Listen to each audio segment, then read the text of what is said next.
Nosso estado ele recebeu aí, nos últimos meses, delegações da China, para conhecer um pouco mais Mato Grosso do Sul, conhecer um pouco mais a nossa capital, para avaliar a possibilidade de investimentos aqui no nosso estado. Secretário, nós já temos boas novidades com relação a essas visitas feitas pelos chineses aqui no nosso estado. Bom dia, é um prazer recebê-la novamente aqui no programa Tribuna Livre, em 2013 pela primeira vez. Bom dia, é um prazer estar aqui com vocês, para colocar o ouvinte, né, de Campo Grande, da 95, a par do que está acontecendo em termos de investimentos no nosso estado. Nós temos 3 grupos chineses muito interessados em investir em Mato Grosso do Sul. Ano passado nós recebemos, ano passado não, acho que já ano retrasado, os anos voam, né? Exatamente. Nós temos conversado com um grupo chinês que quer montar uma grande indústria para processar milho, que é uma coisa que nós queremos muito. Por quê? Do milho você faz mais de 30 produtos, como a glucose, amidos, enfim, uma série de produtos que são utilizados para a alimentação humana. E você agrega muito valor. O Mato Grosso hoje tem uma produção expressiva de milho, principalmente na safrinha, que nós estamos agora plantando, né? E essa indústria viria assim, cairia como uma luva aqui para nós, agregando valor e não vendendo mais o produto primário, mas processando esse milho, e nós teríamos tipo uma maisena aí da vida, uma indústria que faria vários produtos para alimentação. Inclusive, o governador André Putinelli está esperando uma resposta e nós devemos ir à China em breve, talvez até no mês de abril, para conversar com o presidente dessa indústria para acelerar a vinda deles para o Brasil. Ela está muito bem encaminhada, te diria aí 98%. Agora nós vamos fazer se a gente fecha esses 2%. Pois nós temos uma outra grande indústria chinesa, em parceria com brasileiros, querendo vir para Campo Grande, estão esperando uma resposta do seu prefeito sobre a localização, porque eles gostariam que a prefeitura fizesse a doação de um terreno para eles se instalarem aqui. É uma indústria de máquinas pesadas, máquinas amarelas, patrolas, carregadeiras, retroescavadeiras, enfim. Seria uma indústria bem grande também, que empregaria aí quase 1.000 pessoas. E uma indústria de ponta, né? Seria, no início ela traria algumas coisas, mas a ideia é montar um cluster de indústrias ao redor para fazer motores, enfim, todas as peças. Quando vem uma indústria dessa, ela não vem sozinha, né? Ela vai agregando quem faz parafuso, quem faz roda, peças hidráulicas. Exatamente, espelho, enfim, vidros. Então ela agrega em torno de 30, 40 empresas, pequenas empresas ao seu redor. E nós temos aí o Banco de Investimento Chinês, que é o BNDES chinês, que está no Brasil há muito pouco tempo. E o primeiro estado que eles visitaram foi Mato Grosso do Sul. O governador esteve no lançamento do banco no Rio de Janeiro. Eles gostaram muito da fala do governador, dessa fala progressista, desenvolvimentista, e foi o primeiro estado que eles visitaram para ver que tipo de investimentos ou que recursos também eles têm para emprestar para empresas que queiram vir aqui para o nosso estado. Quer dizer, essa indústria pelo que eu senti, está mais próxima, que está mais viabilizada essa indústria das máquinas, né? E essa depende só da decisão do prefeito? Depende só da decisão do prefeito. Eles já estiveram, eu estive junto com a vice-governadora Simone, junto com os empresários lá, conversando com o prefeito Bernal, e nós estamos aguardando só uma posição deles para que eles tomem a decisão, quer dizer, eles comecem os trabalhos, né, a planta, enfim, eles precisam montar uma fábrica muito grande, uma construção muito grande, os barracões são enormes. A gente sabe que todo esse interesse de grupos, sobretudo estrangeiros, em se instalar em Mato Grosso do Sul, tem por trás aí a questão dos incentivos fiscais. Como fica, a senhora que está acompanhando bem isso aqui, como é que fica Mato Grosso do Sul com a proposta de reforma tributária ser aprovada? Não só Mato Grosso do Sul. Ontem nós tivemos uma reunião grande em Brasília, na CNI, conversando sobre esse assunto com o pessoal do Ministério da Fazenda e todos os secretários estaduais de desenvolvimento. Na verdade, assim, essa reforma ela está focada no que os estados perdem. Então, o governo federal fala, não, nós vamos dar um fundo de compensação, um fundo que a gente não acredita enquanto este fundo não vê a maneira que ele vai ser constituído. Por quê? Se ele for como a Lei Candir, que retornaria para o Estado o percentual das suas vendas de exportação, que hoje não acontece, os estados vão perder muito. Principalmente estados como os nossos, que tem pouca gente, a população é pequena, então o nosso consumo é pequeno.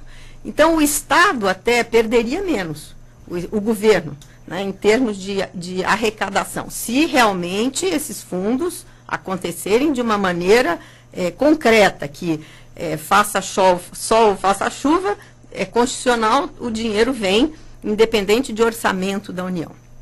E esse é o primeiro ponto. Agora, ninguém está lembrando do lado empresarial. O empresário, o Espírito Santo, que é um dos estados que perde, mas vamos dizer, está no bloco dos ricos, né, do pessoal do Sudeste, disse ontem para nós temos um fundo no Espírito Santo que é para devolução dos incentivos para os empresários. Eles não querem isso. O que eles querem? Eles querem trabalhar, ganhar dinheiro e saber que eles vão pagar X, né, eles têm lá a sua redução.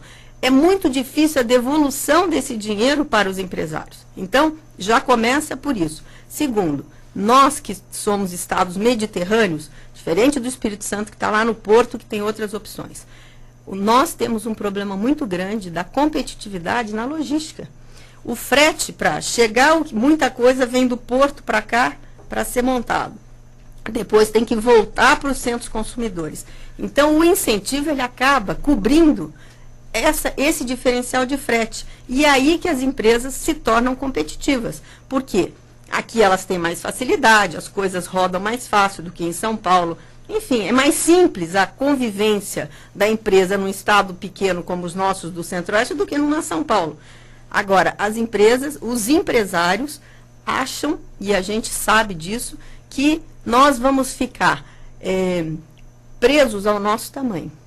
Então, o que nós vamos ter? A hora que essa alíquota ficar 4x4, as nossas empresas vão ser do tamanho da nossa população. Haverá uma estagnação. Essa é a grande preocupação nossa, que o governador está fazendo um trabalho hercúleo aí, junto com outros governadores, mas ele está capitaneando isso, isso não vai refletir no governo dele. Isso refletirá em governos futuros, porque isso tem um tempo de amadurecimento para começar a acontecer. Mas Mato Grosso do Sul, estados com as nossas características vão perder muito. O problema é voltar ao tempo em que Mato Grosso do Sul dependia apenas do boi e soja, não é, secretário? O nosso tamanho vai ficar na nossa população, 2,5 milhões, 3 milhões de habitantes, é isso. Nós vamos vender para nós mesmos. O que vai sair é muito pouco nessa compensação. Até que o Brasil, aí a gente não sabe quanto tempo vai, até que as coisas se acomodem, né? Isso é que nem caminhão de abóbora. Depois que anda, vai acomodando, mas tem um tempo e esse tempo a gente acha que será grande. É muito longo, né? Porque até você ter todos os modais de transporte aqui, a volta do transporte ferroviário, transporte hidroviário, né? Até lá, o tempo vai passando. Exatamente. E uma outra coisa que me preocupa muito, Sérgio, o problema da capacitação. Hoje nós estamos fazendo um trabalho enorme para ter a cultura industrial. A nossa população não tem essa cultura ainda. E isso a gente faz com o tempo. O que vai acontecer? Se as indústrias de ponta, de tecnologia, não vierem para cá, a nossa população vai ficar sujeita a trabalhos, a ter profissionais que cheguem até um ponto. Nós não vamos ter uma evolução. Engenheiros mecânicos, engenheiros informática da produção, etc, etc. Por quê? Porque essa mão de obra não ficará aqui, ela estará em indústrias que estão fora. A nossa indústria vai ser a da transformação da soja, os frigoríficos, o que não dá para levar para longe, né? O que tem que ficar junto à produção. Mas tecnologia de ponta, inovação, não virá para cá com certeza. Nós vamos continuar caipiras. Voltando para a nossa atual matriz econômica, como é que está a situação sanitária dos nossos rebanhos hoje, do ponto de vista dos importadores? Muito bem. A parte sanitária animal, ela está muito bem. Nós tivemos aí um pequeno percalço com os nossos frigoríficos internos, né? E que nós estamos fazendo um ajuste de conduta aí com eles, sério. Nós estamos apertando, por quê? Porque nós não podemos deixar que a nossa população tenha uma qualidade de sanidade da carne diferente do que tem os outros, para quem a gente exporta. Claro que não é com a mesma a planta, o estabelecimento não tem a mesma sofisticação, mas o produto tem que ter a mesma qualidade, a que sai para o nosso mercado interno tem que ter a mesma qualidade, a mesma não contaminação que tem os produtos que vão para fora do país. Com relação a Sudeco, secretária, Sudeco, Fundo do Centro-Oeste, como é que está essa relação de Mato Grosso do Sul com essa superintendência e com esse fundo? Bom, a relação é muito boa. Acontece o seguinte, a Sudeco foi criada, mas ela não teve a mesma, vamos dizer assim, o mesmo peso na sua criação de estruturação que tem os outros fundos que já estão há mais tempo aí, foram recriados, né, porque existiram, acabaram e depois foram recriados. A Sudeco precisa da gente. Hoje o quadro é muito pequeno para analisar os projetos do Centro-Oeste. Parece que agora tem uma promessa que vão fazer contratações. Ficou muito diminuto. Eu acho, na minha opinião pessoal, a Sudeco, quando era superintendência, funcionava melhor do que está funcionando hoje. Agora, é uma questão de pressão política. Os governadores vêm conversando, vêm pressionando o ministro Fernando Bezerra para que ele dê condições da Sudeco ser uma superintendência de desenvolvimento de fato e que atenda os projetos e os anseios da região Centro-Oeste. Ela pode ser uma grande fomentadora desse desenvolvimento. A senhora a gente falou aqui no início do programa de grupos chineses, mas eu sei que a coisa não ficou só na China, nós temos outros grupos também interessados em se instalar em Mato Grosso do Sul, principalmente na região de divisa com São Paulo. Como é que está essa questão da Portucel, né, que havia, né, manifestado interesse de se instalar, e outras empresas do Brasil e fora do Brasil? Bom, hoje nós temos um problema sério. Portucel eu considero praticamente nulo o projeto, não vem mais. Ainda mais agora com a Europa nessa crise, né? Eles demoraram muito, pensaram demais, aí o que aconteceu? As terras subiram muito de valor com a chegada da Eldorado, a Fibria já estava aí, a Fibria também entrou, até talvez porque achasse que a Portucel viria, ela comprou terras e arrendou terras para fazer a segunda fase de ampliação, então a Portucel perdeu o timing de vir para o Brasil. Eu acho que a Portucel não virá mais. Nós ainda temos uma outra empresa que gostaria de vir, que está estudando, mas qual é o grande problema dessa empresa? Eu não posso, infelizmente, falar o nome, mas essa empresa ela já está se instalando, ela já tem terras aqui no estado, só que ela tem dois grandes problemas para fincar o seu tijolinho aqui e começar a sua fábrica. Primeiro problema, compra de terras por estrangeiros. Ela foi pega no contrapé. Uma indústria de celulose, ela requer investimentos monstruosos. Você não faz uma indústria de celulose com menos de 6 bilhões. Né? Então, é um negócio... Tudo isso? Tudo isso. Desistiu? Só isso. Já não dá para mexer. 6 bilhões. Então, é um investimento que as pessoas pensam muito. É um investimento que ele tem uma maturação longa e ele é pensado por 50 anos. Ele não é um negócio pensado para 7 anos. Então, o que acontece? Essa empresa veio, começou a comprar terra quietinha, começou a plantar, fez a coisa certinha. Quando ela estava no meio das suas aquisições, veio o parecer no governo Lula, da AGU, proibindo estrangeiros de ter terra no Brasil. Deixando aí no máximo com 5 mil hectares. Bom, como é que ela vai fazer uma indústria que precisa de 125 mil mínimo, né, e que ela acha, com a experiência que ela tem mundial, ela é a segunda maior do mundo, o que ela precisa? Ela precisa ter pelo menos 70% de terras próprias, porque não pode correr o risco, amanhã dá um problema, a fazenda é vendida, o cara muda de ideia, ela perde. Então, ela tem que ter um nível de garantia, que seria um CT, porque leva 7 anos para você cortar a primeira árvore. Né? Então, essa empresa tem dois problemas. Um é terras para estrangeiros, que eles estão aguardando para ver se o governo federal, que nós já gestionamos, o governador já foi várias vezes a presidenta Dilma, a ministra Gleice, para falar o quê? Faz por projeto. Então, os projetos que necessitam de terra de compra, vincula. Se ele não plantar, se ele não implantar o projeto, toma a terra dele, né? Mas vincula isso ao projeto. Ficaram de estudar, mas nos deixaram lá na prateleira. Esse é um ponto. O segundo ponto é a logística. Hoje, a logística para a celulose, ela é fundamental. E hoje os preços que estão sendo praticados são inviáveis.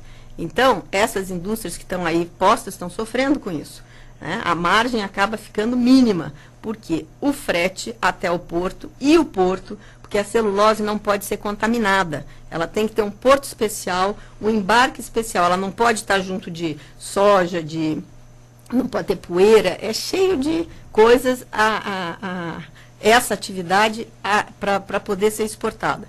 Então, hoje eles têm um grande gargalo, que é porto, e é a chegada ao porto, que o ideal seria ser de ferrovia e não de caminhão, que o frete inviabiliza a atividade. Mas no caso de Três Lagoas, o transporte pela hidrovia não é viável? Mas pela Rio Paraná? Eles estão fazendo, mas não aguenta hoje o que tem lá já em produção. As duas em produção, a hidrovia não aguenta. Por quê? A hidrovia do Paraná, ela tem várias eclusas, porque ela tem várias usinas no meio do caminho. Certo. E para você transpor uma usina dessa, você precisa desemendar os comboios, aí você passa a chata com amarra volta, pega. É uma operação complicada e que você perde muito tempo. Diferente do Paraguai, que é um rio livre, né? Se ele tivesse aí alguns concertos, essa seria uma hidrovia maravilhosa. Então, ela não é uma hidrovia que você tenha um fluxo muito tranquilo. Essa desarticulação dos comboios para ultrapassar esses obstáculos, que são as hidrovias, eles perdem muito tempo. Então, você tem que ter 2 modais, ou 3. Você tem que ter pela hidrovia, que a Eldorado vai fazer. O projeto dela é em cima da metade da produção na hidrovia.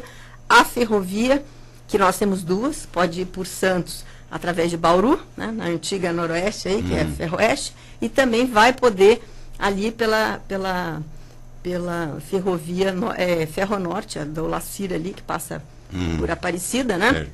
Onde a Eldorado construiu um transbordo multimodal enorme ali, em que ela vai fazer rio e trem e caminhão. Então, ela tem 3 modais de transporte onde ela vai trabalhar. E a fibra está saindo via Bauru, pela ferrovia, e de caminhão até o Porto Santos. Antes de Três Lagoas, que é a região leste do estado, quer dizer, o centro industrial extrativista, né, de Mato Grosso era Corumbá. E depois que começaram a mexer com Três Lagoas, esqueceram o Corumbá. Como é que está Corumbá hoje, do ponto de vista industrial, secretária? Corumbá ficou com um problema. Corumbá tem um minério, né? Tinha lá a termoelétrica, tinha lá uma aciaria que deveria ser feita. Tudo isso está emperrado por causa dois motivos. Um é dinheiro, que é muito dinheiro que precisa se colocar para essas atividades. A outra coisa foi o gás da Bolívia em segurança, quando o Evo Morales pôs a Petrobras para fora da Bolívia, criou-se uma insegurança das empresas, não só a Petrobras, outras também, criou-se uma insegurança muito grande de aproveitar o gás para trabalhar essas indústrias grandes que gostariam de se localizar em Corumbá. Mas está voltando à vontade. Nós recebemos já 2 grupos interessados em montar aciarias lá em fazer aço em Corumbá. Temos recebido também gente interessada na hidrovia, em aumentar o transporte na hidrovia, trazendo coisas através do Uruguai e da Argentina para Corumbá. Agora, para isso precisa ser revitalizada a ferrovia, a nossa antiga Noroeste aí, né? E eu li no jornal anteontem, no Valor Econômico, que tem um grupo que vem estudando isso há muito tempo, que é a Vétria, que chama o grupo. Este grupo diz que está procurando um parceiro, ele está com os projetos de viabilidade prontos, o projeto deu viabilidade, melhor do que eles imaginavam, e eles estão à procura de fundos para captar dinheiro para fazer, arrumar, revitalizar, na verdade, esta ferrovia. E aí eu não tenho dúvida que, se isso deu viabilidade, conseguindo mexer com essa ferrovia, nós vamos ter Corumbá muito desenvolvido. Temos, inclusive, uma indústria de soja esmagamento de soja, pensando em trazer soja da Argentina e da Bolívia, num processo reverso, diferente, né, de logística, querendo se implantar ali na região de Corumbá. Uma indústria grande. Bem, nós estamos conversando com a secretária Tereza Cristina Corrêa da Costa, da Seprotur. Secretária, semana passada saiu na imprensa que nós estamos com dificuldade de escoamento da soja, acredito. O que é que realmente está acontecendo e se existe algum tipo de prejuízo com isso? Grande. Vocês viram, depois dessa matéria, a China dizendo que ia cancelar contratos já assumidos de 600 mil toneladas. Diz que é a blefe da China, né? A China sempre blefa, ela é muito grande. Quando ela faz isso no mercado, sacode, o preço vai lá para baixo, tá certo? Mas não é só isso. Na verdade, tem acontecido também o quê? Os embarques têm demorado, porque nós temos um problema, um gargalo na nossa logística muito sério. Então, os navios ficam 10, 15 dias ao largo até poder carregar. Quando chove, esses navios não carregam. Então, nós estamos ainda com março chuvoso, isso atrapalha o carregamento. Então, isso faz com que toda a cadeia do transporte para trás fique prejudicada. Então, os portos, você vê lá Santos com filas enormes nas rodovias, parece que melhorou isso. Nós temos que resolver o problema no Brasil da logística, vai inviabilizar o aumento da produção. Hoje nós estamos aí produzindo 160 milhões de toneladas, nós podíamos estar em 180, 200 milhões. Não conseguimos exportar se nós aumentarmos mais a produção com os gargalos de logística que o Brasil tem. E outra coisa, o frete nosso, que com essa legislação nova aí do cara ter que parar a casa não sei quantas horas, isso deu também, tá faltando caminhão para escoar a soja. Hoje, se você quiser um caminhão para puxar um outro produto, você vai ter muita dificuldade. Agora, secretário, nós falamos aí em novas indústrias e isso é importante para o Mato Grosso do Sul. E a mão de obra? Existe a mão de obra especializada? O governo também está trabalhando em cima disso? Esse é um outro gargalo que nós temos. E isso é o meu medo dessa reforma tributária, da gente parar com este processo. Por quê? A gente vem trabalhando essa mão de obra desde a mais, de menor exigência até a de maior exigência. E nós ainda não conseguimos no nosso estado ter uma mão de obra com a cultura industrial. Vou dar um exemplo para vocês. Confecção. Confecção, todo município quer. Todo prefeito que me procura, precisamos fazer uma indústria, que é uma confecção. Por quê? Porque é uma coisa simples, é um barracão, algumas máquinas, né? 3 ou 4 tipos de máquina, é uma coisa barata, que dá emprego, principalmente para a mulher, para o jovem, né? Na cidade que não tem, geralmente, onde não tem outra opção a não ser a prefeitura empregando. O que está acontecendo? Você treina essa mão de obra, você capacita essa mão de obra, só que a rotatividade é enorme. Por quê? Porque as pessoas não têm ainda compromisso com isso. Então, aquela senhora que a filha teve um filho, é mãe solteira, ela faz, a filha não vai viajar, deixa o neto, ela não vai trabalhar. Aí o jovem, eu tenho uma festa, tem lá em Bonito, eu vou para Bonito, não vai trabalhar. Chega na segunda-feira, não vai. Então, acontece que as indústrias aqui no estado têm tido, a gente recebe reclamações, quer dizer, eles têm treinado o ano inteiro, gente. Então o investimento existe, né, para o treinamento, só que aí depois não consegue segurar essa pessoa. O que se treinou já de costureiras em Campo Grande, tem uma grande indústria ali no núcleo industrial, que eu converso muito com o dono da indústria, ele fala, eu não sei, eu estou aqui há muitos anos já, mas a minha rotatividade é mais de 40%. Olha, isso é um negócio muito grande. Muito preocupante. Acho que nós temos que fazer o SPB. Nós que somos mais velhos um pouquinho, tivemos isso na escola. Acho que as pessoas precisam começar, esses meninos precisam começar a ter noção, entendeu, de civismo. Precisa. E esperamos que isso aconteça, né, para que nosso estado cresça cada dia mais. Quero parabenizá-la pelo trabalho, né, juntamente com o governador André Putinelli, trazendo aí novas indústrias, sempre preocupado, né, para que o Mato Grosso do Sul cresça ainda mais, e colocar o programa sempre à disposição, porque é muito bom, né, ter boas notícias, dar boas notícias para a população do nosso estado, e sabendo que cada vez que uma indústria é instalada, novos postos de serviço, né, teremos a oferecer. É isso mesmo. Eu quero até só falar mais um pouquinho, se eu tenho um segundo. Pois não. Ontem eu estive no Ministério da Pesca, Mato Grosso do Sul tem 9 parques aquícolas já com licença. É o primeiro do Brasil que deu as licenças ambientais, aí, porque o governador, o secretário Carlito se empenharam para isso, para ter o pequeno pescador produzindo em tanques redes. Vão ter aí vários kits, vai ter um investimento enorme agora. O nosso pessoal precisa se profissionalizar, aprender a trabalhar, e é um negócio muito interessante para o pequeno poder gerar renda. Aqui nessa região toda do Rio Paraná, que já tem, e nós precisamos pensar agora na parte do Paraguai, que ainda exige uma série de pesquisas, mas está em franco andamento. Muito obrigada, um bom dia para vocês todos. Obrigado. Conversamos com